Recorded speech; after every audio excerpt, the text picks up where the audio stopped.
believe that you can do it. You need to believe you can do it. That involves some amount of ego, doesn't it? So we can't all be those great spiritual beings in egoless, and so on and so forth. And why do you say no? No, I said yes and no. Yes and no. No.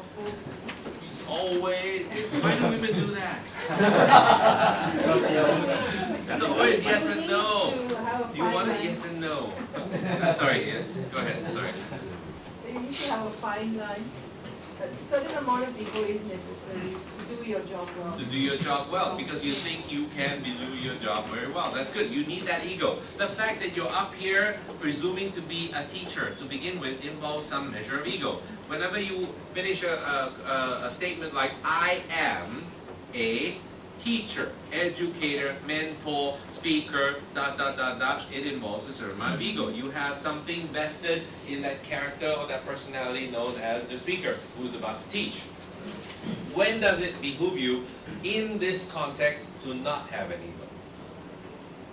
While you're up here as the trainer and all of that, and presumably an enlightened being, presumably some form of enlightenment, not necessarily the enlightened being. I don't expect Buddha up here. But at the same time, while you're not the next Buddha, Maitreya, who is this guy who, by the way, Siwa, also may need your hydrotherapy. I mean, I assume. I don't know when he's a Buddhist. Raise your hands. Those Buddhists for today. Maitreya's coming when, the second Buddha?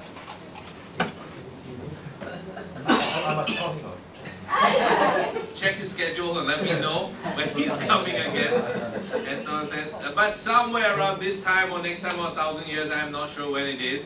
But I hope those hydrotherapy things, because if I understand it correctly, he kind of typifies the guy who's kind of bald and very pudgy, and you have to rub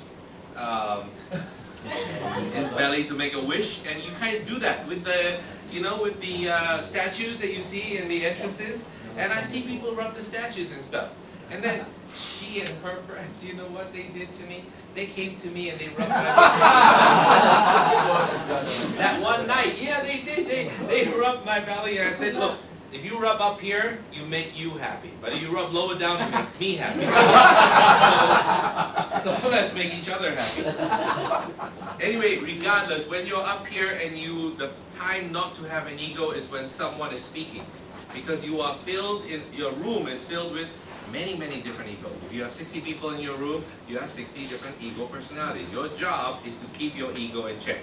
Never ever say, I am the hoo-ha, or whatever it is you want to say. I am the best hoo-ha. Whatever the case is, let them decide all of that, because that's the most important thing. Agreed? So keep your ego in check. There's nothing I can do to help you do that. You either have it, or you're so calm with yourself, or you're so... Can you try that one more time? That was, by the way, Southern Chinese and closer to Tibet language. Now back to English.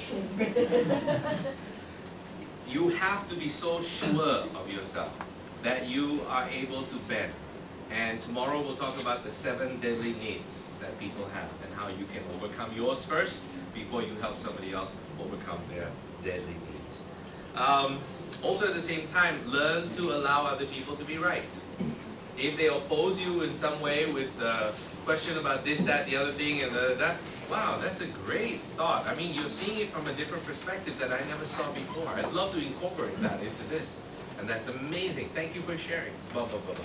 Acknowledge people's power when they speak. All the time. You guys look like you're stunned a little bit. What did you do at break? Why do you guys look like...